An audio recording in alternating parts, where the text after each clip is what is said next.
আসসালামু আলাইকুম। সংবাদে আপনাদের সবাইকে স্বাগত জানাচ্ছি। আমি ফিরোজ তোহা। শুরুতেই আরবে কেবলস সংবাদ শিরোনাম। বাংলাদেশের সর্বশেষ গুরুত্বপূর্ণ আপডেট সংবাদে আপনাকে স্বাগত। শুরুতেই সংবাদ শিরোনাম, পরে বিস্তারিত।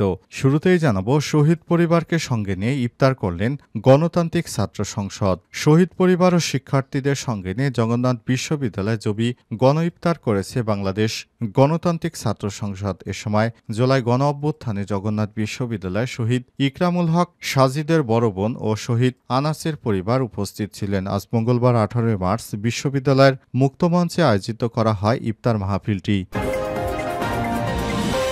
এরপর জানাবো, পরকীয়ার জেরে দিনমজুরকে গলা কেটে হত্যা, মা মেয়ে গ্রেপ্তার। চাঁদপুরের শাহরাস্তিতে পরকীয়ার জেরে আলমগীর হোসেন নামে এক দিনমজুরকে গলা কেটে হত্যা করা হয়েছে। এই ঘটনায় খাদিজা আক্তার ও তার মেয়ে মাহমুদা আক্তার সোনিয়াকে গ্রেপ্তার করেছে পুলিশ।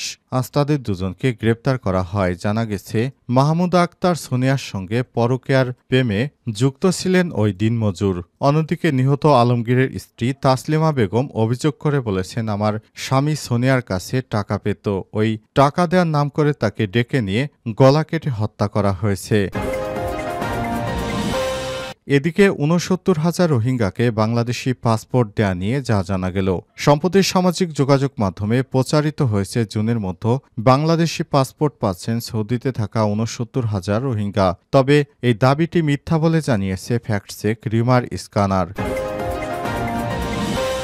জানাবো, শেখ হাসিনার মৃত্যুর দাবি করে সংবাদ প্রচার। সম্প্রতি মারা গেলেন শেখ হাসিনা, দিল্লির একটি হাসপাতালে কাল রাতেই মারা যান তিনি শীর্ষক শিরোনামে মূলধারার গণমাধ্যম ডেইলি ক্যাম্পাসের ডিজাইন সংবলিত একটি ফটোকার্ড সামাজিক যোগাযোগ মাধ্যম ফেসবুকে প্রচার করা হচ্ছে। তবে ফ্যাক্ট চেক প্রতিষ্ঠান রিমার স্ক্যানের নজরে আসে বিষয়টি। তারা এটাকে সম্পূর্ণ মিথ্যা ও ভিত্তিহীন বলে জানিয়েছে। এদিকে যশোরে নাতনিকে ধর্ষণের অভিযোগে দাদা জেল হাজতে। যশোরের মনিরামপুরে ১২ বছর বয়সী নাতনিকে ছেলের মেয়েকে ধর্ষণের অভিযোগে দাদা লুৎফর গাজী ষাটকে আটক করেছে মনিরামপুর থানা পুলিশ। গতরাত ১১টার দিকে উপজেলার সদর ইউনিয়নের হাজরাকাটি গ্রামে এই ঘটনা ঘটে। অভিযুক্ত লুৎফর গাজী ওই গ্রামের জামির আলী ছেলে। এবং সর্বশেষ জানাবো, মহানগরীর অলিতে গলিতে মোটরসাইকেল টহল আরও বাড়ানো হবে বলেন ডিএমপির commissioner. DMP commissioner Sheikh Sajjad Ali বলেছেন, অপরাধ প্রতিরোধে মহানগরীর অলিগলিতে নিয়মিত অন্যান্য টহলের পাশাপাশি মোটরসাইকেল টহল আরও বাড়ানো হচ্ছে। পুলিশি তৎপরতায় ছিনতাইয়ের ঘটনা এবং অনেকাংশে কমে এসছে, এটি ধরে রাখতে হবে। প্রিয় দর্শক, এতক্ষণ শুনছিলেন সংবাদ শিরোনাম, এবারে বিস্তারিত। তবে তার আগে বন্ধুরা, অনুরোধ থাকবে সংবাদটি একটি লাইক দিন। এই চ্যানেলে আপনি নতুন হয়ে থাকলে আমাদের সংবাদটি দেখতে দেখতে চ্যানেলটি সাবস্ক্রাইব করে রাখুন। কমেন্ট করে বন্ধুরা আপনার মূল্যবান মতামত জানিয়ে দিন আপনি বিশ্বের কোন দেশ থেকে বা বাংলাদেশের কোন স্থান থেকে আমাদের সংবাদটি দেখছেন এবং শুনছেন। এবারে বিস্তারিত। শহীদ পরিবারকে সঙ্গে নিয়ে ইফতার করল গণতান্ত্রিক ছাত্র সংসদ। শহীদ পরিবার ও শিক্ষার্থীদের সঙ্গে নিয়ে জগন্নাথ বিশ্ববিদ্যালয়ে জবি গণ ইফতার করেছে বাংলাদেশ গণতান্ত্রিক ছাত্র সংসদের। সময় জুলাই অভ্যুত্থানে জগন্নাথ বিশ্ববিদ্যালয় শহীদ ইকরামুল হক সাজিদের বড় বোন ও শহীদ আনাসের পরিবার উপস্থিত ছিলেন। মঙ্গলবার 18 মার্চ বিশ্ববিদ্যালয়ের মুক্তমঞ্চে আয়োজিত হয় ইফতার মাহফিলটি। ইফতারে জবি ছাত্র শিবিরের আইন সম্পাদক সোহাগ আহমেদ বলেছেন, বিগত সময়ে আমরা ঐক্যবদ্ধ হয়ে ফ্যাসিবাদের বিরুদ্ধে লড়াই করেছি। আমাদের ঐক্যই ছিল আমাদের শক্তি। একটি গোষ্ঠী আমাদের মধ্যে বিভক্তি সৃষ্টি করে এবং ঐক্যকে ভেঙে দিতে চায়। সবার প্রতি আহ্বান, আমরা যেন ফ্যাসিবাদের বিরুদ্ধে দাঁড়ানো প্রশ্নে বিভক্ত না হই। আবু বাকের মজুমদার বলেছেন, অনেকেই বলাবলি করছে জগন্নাথ বিশ্ববিদ্যালয়কে সঠিক মূল্যায়ন করা হয়নি। আমি দেখেছি শাহবাগে যে কয়টি মিছিল গেছে তার মধ্যে সবচেয়ে বড় মিছিল নিয়ে গেছে জগন্নাথ বিশ্ববিদ্যালয়। আমি আন্দোলনের সময় বিভিন্ন বিশ্ববিদ্যালয়ের মধ্যে সমন্বয়কদের দায়িত্ব পালন করেছি। প্রায় আমার সঙ্গে জগন্নাথ বিশ্ববিদ্যালয়ের সমন্বয়কদের মিটিং হতো। তিনি আরো বলেছেন, একটি গোষ্ঠী আমাদের মধ্যে বিভাজনের রাজনীতি উস্কে দিয়েছে, আমাদের মধ্যে বিভক্তি সৃষ্টি করতে চায়। আজকের এ মঞ্চ থেকে বলতে চাই, গণতান্ত্রিক ছাত্র সংসদ আগামী বাংলাদেশে তাদের সংগঠন বিস্তারের ক্ষেত্রে যারা আমাদের সঙ্গে যুক্ত হয়ে লড়াই করতে চায়, যারা জুলাই শক্তি, তাদের জন্য আমাদের দরজা উন্মুক্ত। জানা গেছে প্রায় ১,৫০০ শিক্ষার্থীদের জন্য এই আয়োজনটি করেছে গণতান্ত্রিক ছাত্র সংসদ। অতিথি হিসেবে উপস্থিত ছিলেন বাংলাদেশ গণতান্ত্রিক ছাত্র সংসদের আহ্বায়ক আবু বাকের মজুমদার। আয়োজনের পেছনে ছিলেন সংগঠনটির কেন্দ্রীয় যুগ্ম আহ্বায়ক নূরনবী, যুগ্ম সহকারী সচিব কিশোর, সাম্য এবং সাংগঠনিক ফয়সাল মুরাদ। এ সময় উপস্থিত ছিলেন জগন্নাথ বিশ্ববিদ্যালয় ছাত্রদল, ছাত্র শিবির, ছাত্র অধিকার পরিষদ, ইসলামী ছাত্র আন্দোলন, ছাত্রফ্রন্ট সহ বিভিন্ন সামাজিক ও সাংস্কৃতিক সংগঠনের সদস্য ও নেতারা। পরকীয়ার জেরে দিনমজুরকে গলা কেটে হত্যা, মা মেয়ে গ্রেপ্তার। চাঁদপুরের শাহরাস্তিতে পরকীয়ার জেরে আলমগীর হোসেন নামে এক দিনমজুরকে গলা কেটে হত্যা করা হয়েছে। এই ঘটনায় খাদিজা আক্তার এবং তার মেয়ে মাহমুদা আক্তার সোনিয়াকে গ্রেপ্তার করেছে পুলিশ। আজ হত্যায় জড়িত দুইজনকে গ্রেপ্তার করা হয়। নিহত আলমগীর হোসেন চিতোষী পশ্চিম ইউনিয়নের মণিপুর গ্রামে শহীদুল ইসলামের ছেলে। গ্রেপ্তার দুইজন হলেন একই গ্রামের প্রবাসী আবুল হোসেন মানিকের স্ত্রী এবং তার মেয়ে। পুলিশ সূত্র থেকে জানা গেছে, গতরাতে প্রাথমিক জিজ্ঞাসাবাদে সোনিয়া জানান আলমগীরের সঙ্গে তার প্রেমের সম্পর্ক ছিল। তিনি কাকে বিরক্ত করছিলেন, এ কারণে তাকে হত্যা করা হয়েছে।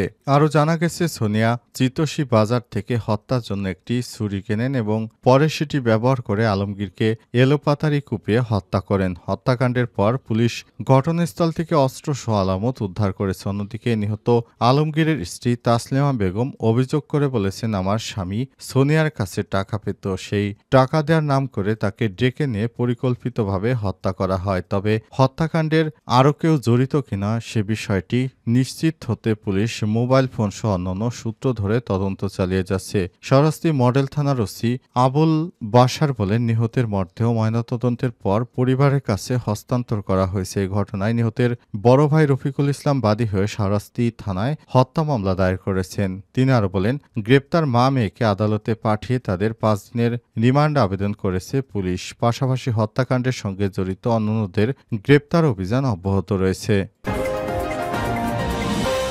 ৬৯,০০০ রোহিঙ্গাকে বাংলাদেশি পাসপোর্ট দেয়া নিয়ে যা জানা গেল। সম্প্রতি সামাজিক যোগাযোগ মাধ্যমে প্রচারিত হয়েছে, জুনের মধ্যে বাংলাদেশি পাসপোর্ট পাচ্ছেন সৌদি আরবে থাকা ৬৯,০০০ রোহিঙ্গা। এসব পোস্টে দাবি করা হয়েছে, অন্তর্বর্তীকালীন সরকারের প্রধান উপদেষ্টা অধ্যাপক ড মোহাম্মদ ইউনূস সরকার সৌদিতে অবস্থানরত রোহিঙ্গাদের বাংলাদেশি পাসপোর্ট দেওয়ার সিদ্ধান্ত নিয়েছে। তবে তথ্য যাচাইকারী প্রতিষ্ঠান ফ্যাক্ট চেক রিমার স্ক্যানার মঙ্গলবার ১৮ মার্চ এক প্রতিবেদনে জানিয়েছে, এটি সঠিক নয়, বিভ্রান্তিকর তথ্য। রিমার স্ক্যানারের অনুসন্ধান থেকে জানা গেছে, সৌদি আরবে থাকা রোহিঙ্গাদের বাংলাদেশি পাসপোর্ট দেওয়ার বিষয়টি নতুন নয়, বরং ১৯৭৫ সালের পর থেকে বিভিন্ন সময়ে এসব রোহিঙ্গা বাংলাদেশি পাসপোর্ট নিয়ে সৌদি আরবে গেছেন। এখন এসব পাসপোর্টের মেয়াদ শেষ হয়, নবায়ন করা হচ্ছে। এই সিদ্ধান্ত নেওয়া হয়েছে বিগত আওয়ামী লীগ সরকারের সময় এবং বর্তমান অন্তর্বর্তীকালীন সরকার কেবল এই সিদ্ধান্ত বাস্তবায়ন করেছে।